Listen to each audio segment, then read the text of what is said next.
কিশোরগঞ্জের ভৈরবে confidence model kindergarten school সভাপতি জাকির হোসেন এর সঙ্গে ওই প্রতিষ্ঠানের শিক্ষার্থীর মা নার্গিস আক্তার সুমা বেগমের সাথে প্রেমের সম্পর্ক। ওপরে বিয়ের জন্য চাপ সহ্য করতে না পেরে ওই নারী বিষপান করে আত্মহত্যার চেষ্টা করেন। গেল ৮ মার্চ শনিবার এমনই ঘটনা ঘটেছে উপজেলার শ্রীনগর ইউনিয়নের শ্রীনগর গ্রামে। এটাকে কেন্দ্র করে এলাকায় চাঞ্চল্যকর সৃষ্টি হয়েছে। জাকির হোসেন শ্রীনগর এলাকার মৃত মোহাম্মদ মঈজ উদ্দিনের ছেলে। শ্রীনগর কনফিডেন্স মডেল কিন্ডারগার্টেন স্কুলের সভাপতি ও প্রতিষ্ঠাতা সদস্য। তিনি শ্রীনগর ইউনিয়ন আওয়ামী লীগের সাংগঠনিক সম্পাদক এবং শ্রীনগর উচ্চ বিদ্যালয়ের সাবেক পরিচালনা কমিটির অভিভাবক সদস্য। এছাড়া তিনি শ্রীনগর মহিলা আওয়ামী লীগের সভাপতি নেভি আক্তার কবিতার ভাই। অন্যদিকে সুমা বেগম শ্রীনগর গ্রামের সৌদি প্রবাসী ছিদ্দিক মিয়ার স্ত্রী এবং ৫ সন্তানের জননী। তার শিশুকন্যা কনফিডেন্স মডেল কিন্ডারগার্টেন স্কুলের শিক্ষার্থী। স্থানীয় সূত্রে জানা গেছে, স্কুলে যাতায়াতের সুবাদে জাকির হোসেন ও সুমা বেগমের পরিচয় হয়, যা এক পর্যায়ে ব্যক্তিগত সম্পর্কে রূপ নেয়। এই সম্পর্ক প্রায় কয়েক বছর ধরে চলছিল বলে জানা যায়। পরবর্তীতে সুমা বেগম সংসারের কথা ভেবে সম্পর্ক থেকে সরে আসতে চাইলে জাকির হোসেন তাকে বিয়ের জন্য চাপ দিতে থাকেন।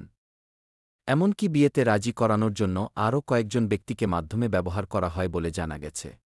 চরম মানসিক চাপে পড়ে সুমা বেগম শনিবার বিষপান করেন। স্থানীয়রা তাড়াতাড়ি তাকে উদ্ধার করে বাজিতপুর জহুরুল ইসলাম মেডিকেল কলেজ হাসপাতালে নিয়ে যান। পরে চিকিৎসা শেষে বর্তমানে তিনি নিজ বাড়িতে ফিরে আসেন। স্থানীয়রা বলেন, জাকির হোসেনের বিরুদ্ধে আরও নানা অনিয়মের অভিযোগ রয়েছে। তবে তিনি প্রভাবশালী পরিবারের সদস্য হওয়ায় তার বিরুদ্ধে কেউ প্রকাশ্যে কথা বলতে সাহস পান না। শনিবার দিন বিকালে আমরা জানতে পারলাম যে আমাদের এই ছোট ভাইয়ের বউ একটা ওই যে বিষ খাইছে। তো বিষ খাওয়ার পরে ওই যে হসপিটাল হয়ে গেছে। এটা নিয়ে আমরা বাড়ি করে অনেক মানুষ আমরা গেলাম। তো যাওয়ার পরে যা শুনলাম যেন একটা অমানবিক ঘটনা ঘটছে, যেটা আমাদের সমাজের জন্য একটা বিপর্যস্ত।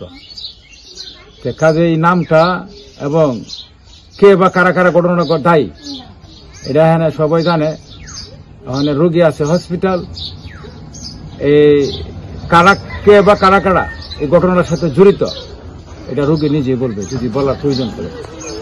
তবে আমার কথা হলো কি, আমি সামাজিকভাবে এবং আইনের কাছেও, আমি দেশের কাছেও সবার কাছ থেকে আমি এই যে অসামাজিক কাজের আমি উপযুক্ত বিচারের দাবি করছি। একটা সিন্ডিকেট আছে, আপনার পূর্ব পাড়ারও কিছু আছে আর এই যে মধ্যম পাড়ার কিছু আছে। আপনার পূর্ব পাড়া থেকে পশ্চিম পাড়া থেকে এমনি মিলাইয়া পূর্ব পাড়া এরা একটা সিন্ডিকেট করছে হলো আপনার বন্ধুমত। এই পড়াতে গিয়ে দেখা গেছে কি আমরা একটু সমস্যা হয়ে দাঁড়াইছে, যেহেতু আমরা লিগেল কথাটা পুরা লিগেল কথাটা কয়ে আমরা খারাপ থাকতাম ভালো ছিল।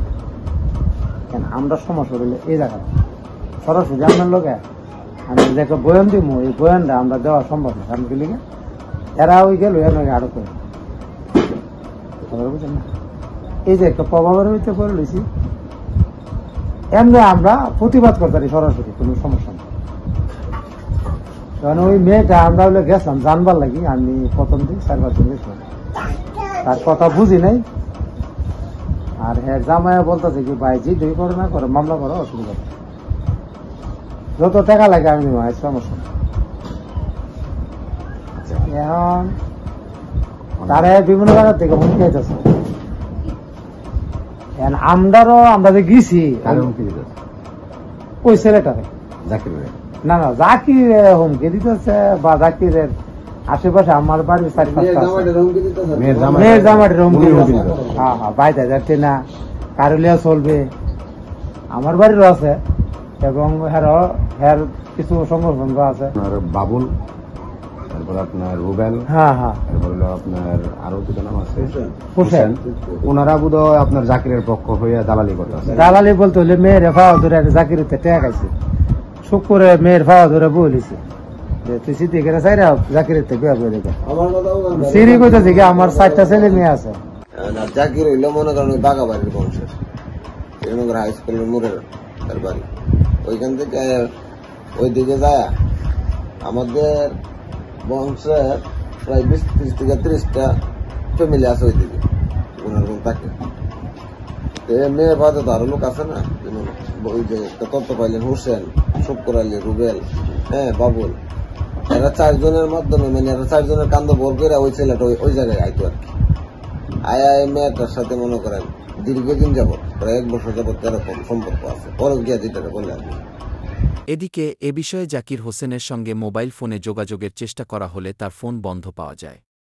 অন্যদিকে সুমা বেগম বলেন, আমি এখন অসুস্থ, এ বিষয়ে পরে কথা বলব। অত্র ইউনিয়নের চেয়ারম্যান মোহাম্মদ হারুন অর রশিদ বলেন, জানার জন্য আমি অনুসন্ধান চালাইছি। যদি এই বিষয়টা আসলে হয়ে থাকে, এটা একটা সামাজিক অবক্ষয়, এটা একটা সুষ্ঠু মানে বিচার হওয়া দরকার, কারণ এটা সামাজিক অবক্ষয়ের সর্বনিম্ন স্তরে এটা পৌঁছে গেছে।